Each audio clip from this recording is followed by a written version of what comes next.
Hello guys, welcome to this video, and in this video I'm going to be trying to read on the iPad only as a Kindle girly. So I think I have been a Kindle girly since the beginning. I think I had the Kindle 3 and it was like white, it had a keyboard, it had little like cursor pad thing to move the cursor around, and I loved it, and my dad bought it for me as a gift.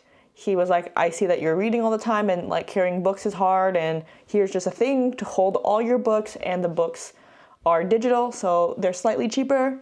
And I loved it. I used it so much. But then after a couple years, maybe 3-ish years, 4 maybe, it broke. And I couldn't afford to buy another one. And I was like a child, so I didn't have the money. So then for kind of high school, middle school-ish, I got back into kind of physical books because I could rent those.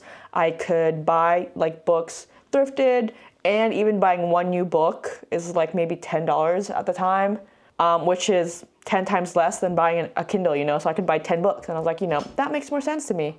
But then in 2017, in college, I just had graduated kind of high school, and I'm moving around, going to class, but also wanting to read.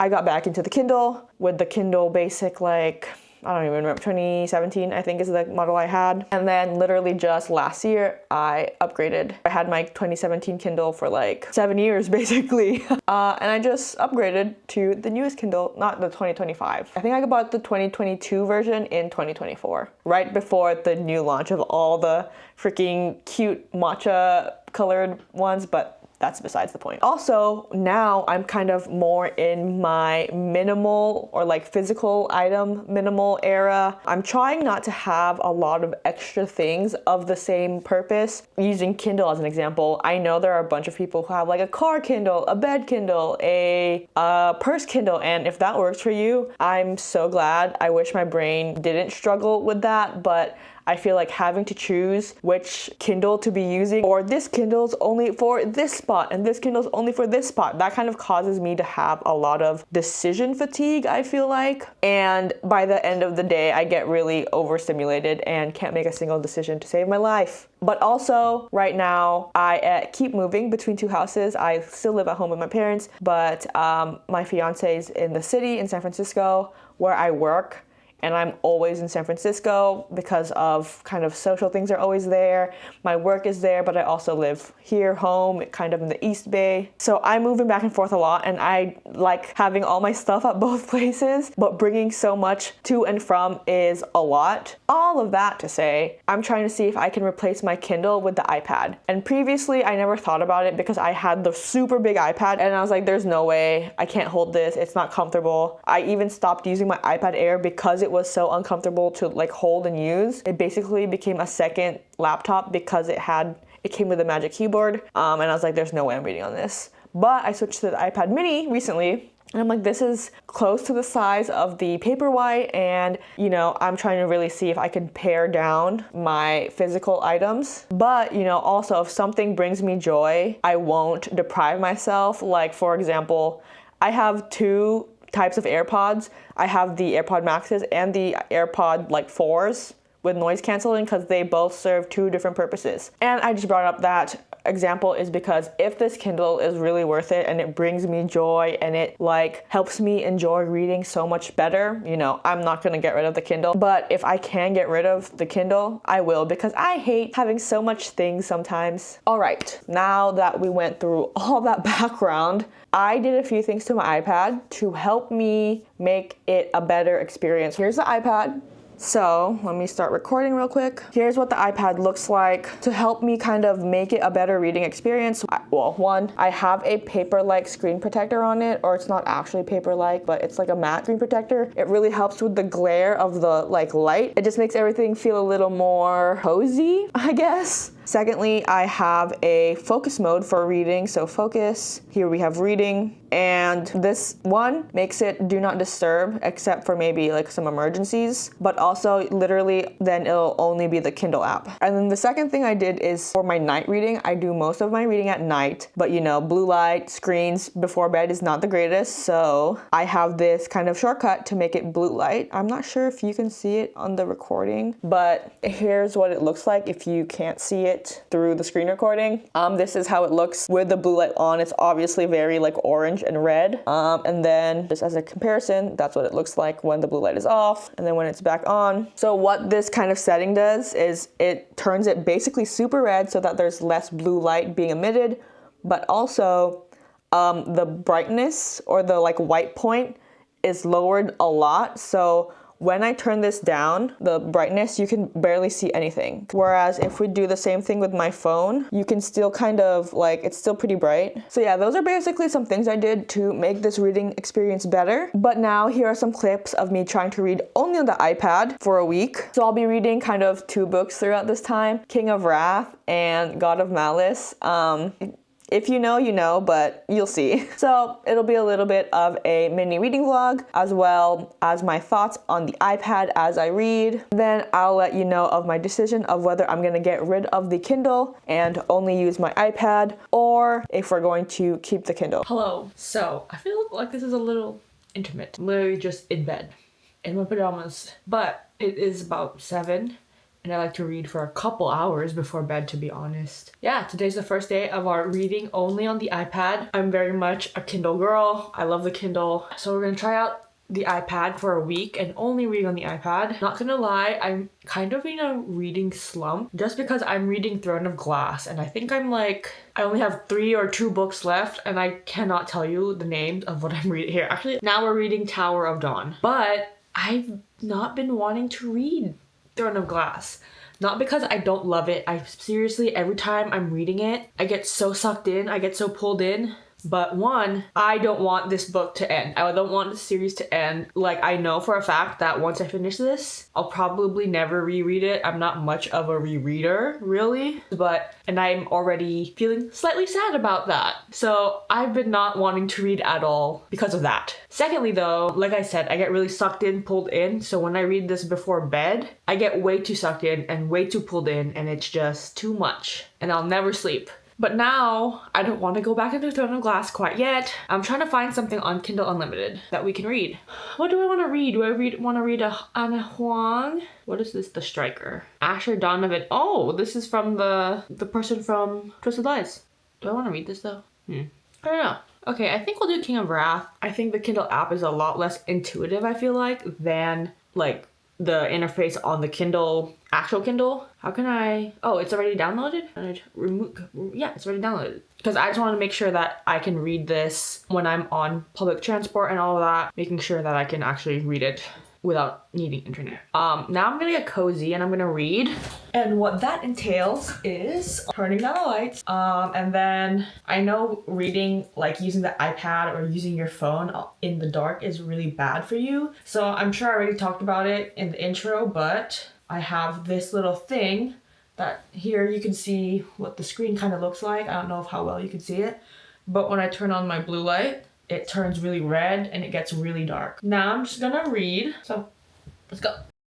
So it's been a couple hours now and I'm gonna be done reading for the night. Probably go to sleep soon. But yeah, I'm at chapter 9, I think, and it's crazy. I mean, I kind of knew a little bit from hearing of it on TikTok that kind of Anna Huang's books, or Anna Huang, all of her books are kind of connected in some way, and it's kind of one big universe. But it's a lot cooler than I thought, I suppose, just because in Twisted Lies, Josh, and I forgot her name.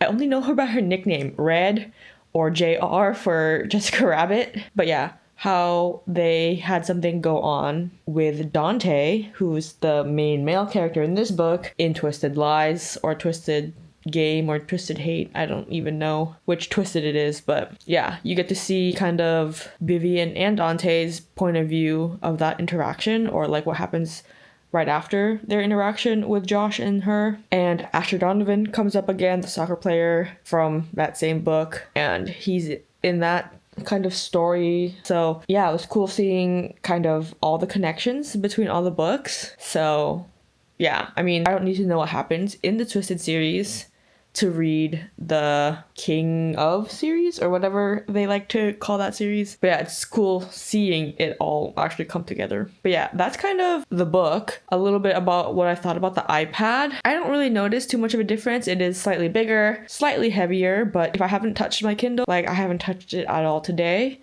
I don't notice that, oh, well, actually, my hand does feel a little more tired than when I hold the Kindle. And one thing that is not really a pro, or it could, I mean, I guess it's kind of a con, but when it's really cold, I like holding the Kindle or iPad from under my blanket. Like I kind of have these grippies. And with the Kindle, sometimes I could like swipe with my hand under the blanket and it'll register as a page turn, but with an iPad, it won't. So when it's really cold, like tonight, I actually have to take my arms out of the blanket. But yeah, that's all of my thoughts and readings for tonight. And I'll see you guys when I read next. Hello. So I'm currently working, but I'm kind of trying to QA this report that is for a customer. And every time I try to run a report or like a sub-report to help me QA this one report, it takes about 15 to 20 minutes to run a report just because it's such a large data set and all. But the reason why I'm bringing that up is just to let you guys know that today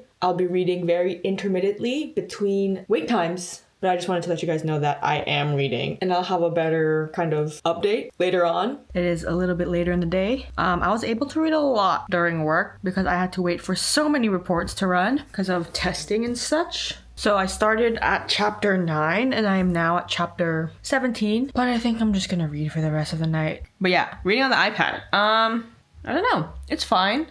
I don't find myself feeling like it's too much of a screen. I thought the one thing I would really get worried about is it giving me eye strain or headaches because screen, like literally I'm on screen all day, every day because of work. Sometimes what I like about the Kindle is that I can very much just separate it and it's e-ink and like it just feels like a book. But when I do this, I don't really notice the difference. Sometimes I do get so into the book that I'm like, oh, it just feels like I'm reading and it's nothing crazy different, but I honestly haven't been on a long reading session yet. So I think longer reading sessions will definitely be what makes or breaks the iPad. But for now, I'm just reading a couple hours here and there. Nothing too crazy. But I think maybe this weekend I'll have a long reading sesh so that we can figure out if I can kind of get that eye strain. But yeah, that's kind of it for now. Not sure if I'll come back tonight after I read or if I'll come back tomorrow morning,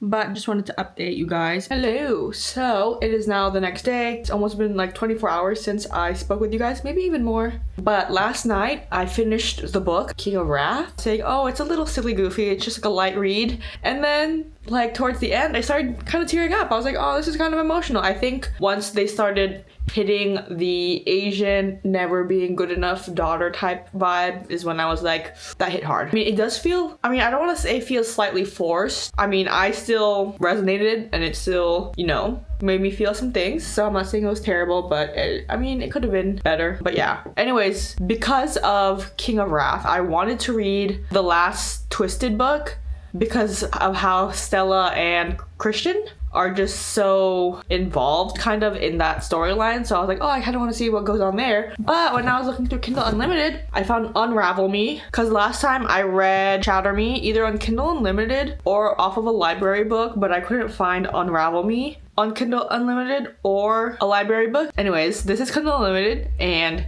I finally found Unravel Me for free. So I'm gonna read that. But before I go on with that, some quick thoughts on King of Wrath. I give it a 3.5 out of 5. It was decent. Wait, why wouldn't it let me? It says download sample. Oh my gosh, they lied. I lied. All that chit chat. Freaking nothing. It says Kindle Unlimited, Kindle Unlimited, Kindle Unlimited. Nothing for Unravel Me. It says continue series you've started category, and I assumed it was Kindle Unlimited because most of them had Kindle Unlimited on it, but it lied. So I'm not reading Unravel Me. Well, I guess that's really sad. I really wanted to read it. I was so in the mood for it. Now I don't even want to read the last Twisted book because I was so stuck on the idea of reading Unravel Me.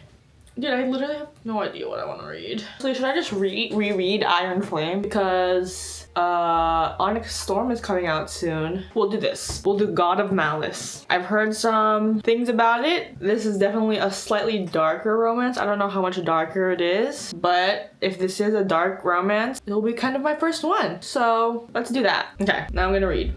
Just the freaking trigger warning already. Okay, we're reading our first dark romance. The main character is a true psychopath, not a make-believe, not a bad boy. He's eventually gonna be tamed. He's a villain with very questionable actions. So if you can't handle morally black characters, please do not proceed. So we'll see. So I'm a couple chapters in and I don't know how I feel about it. Obviously something can happen to where it actually makes it better, but maybe dark romance is not for me. What point do I DNF a book? Like 30% in? Like how much chance should I give the book? Anyways, I'm gonna be done reading for the night and I'm just so flabbergasted. I don't know what I got myself into.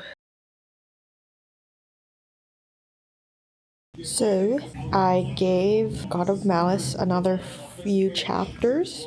We finally get the main male character's name and his point of view, and I'm interested in how he's connected to Devlin, and literally that's the only thing I care about, because the rest of the story I'm like, what the fuck? It's not it for me. So I think I'm gonna officially say I'm gonna not read this book any longer, and tomorrow we shall try to find a new book because we're not doing that. We're not reading that. See you guys a little bit later. All right, so that's kind of my thoughts. We had some trouble with the books. I think God of Malice put me in a reading slump because after that I just did not want to read. And when I did want to read, I thought about picking up my iPad and I just was like, never mind, I don't want to read. I don't know why, but sometimes I'd push through it. Like when I was reading kind of King of Wrath, I would push through that feeling. And once I got into the book and kind of once I was reading for a little bit, I kind of just got lost into the book as usual, as I would in a Kindle. And I don't think I noticed too much kind of like eye strain, because that's one of the things I was worried about, is that, you know, I work all day on screens because of my job. And then, you know, at home, I watch YouTube, I watch TV. I don't think I noticed too much more eye strain, and I don't know if it ruined my sleep too much, but I can't really say, but I noticed little change to my sleep due to the iPad. However, what I did notice is that like public transportation, I like reading when I kind of go into San Francisco or take the bus throughout the city.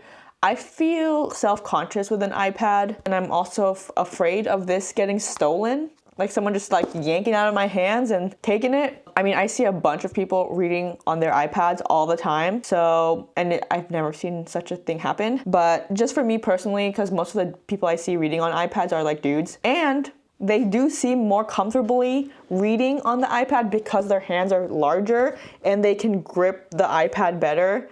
And I'm not saying that this is a hard thing to like hold, but my hand does ache a little bit. This is heavier, and the Kindle is much lighter and much easier to use when I'm like standing in a crowded bus, easily in and out of my bag. Even in some of my my jacket pockets, it'll easily fit. This will not fit in a pocket. The Kindle will. So like the Kindle kind of was just better for transportation in terms of moving around, but easy to like put in and out. So in terms of like the transportation and handling of it, the Kindle definitely just like won that portion. And I tried reading once outside on a sunnier day, and like the brightness had to go all the way up. It started kind of getting warm and the battery just died so fast. Whereas I knew if I had my Kindle like the battery won't die that fast, it won't get hot. It's even better of an experience in the sun. Kindle won there. I think truly though, because I've read on the Kindle for like over 10 years, not consistently, but over 10 years, I'm just conditioned, like Pavlov conditioned to love the Kindle. I grab my Kindle and I'm instantly in a mood to read. I'm lost in my book, so that's kind of my feeling towards it. I mean, the iPad's not bad at all. If I, for some reason, need to travel super, super light with as little things as possible, the iPad will 100% work for me to read. But yeah, so basically, I'm gonna keep the Kindle. I don't think at this point that I can ever get rid of my Kindle. But the thing is, if I never had a Kindle in the first place and I've always had the iPad mini, I don't think I would ever want to buy a Kindle just because I don't feel like I need it and I never knew the difference. But yeah, those were kind of my thoughts on the whole iPad versus Kindle thing. I think the biggest thing is you do you. If you love the Kindle and if you really, really want a Kindle, do it. Like, buy it. It's up to you. But if you're someone that doesn't like having so many things, or like don't like having redundant things, or you're trying to be minimal, maybe you don't need the Kindle if you already have an iPad. But yeah, I'm gonna keep my Kindle. I hope you guys enjoyed the video. See you guys in the next one. Bye.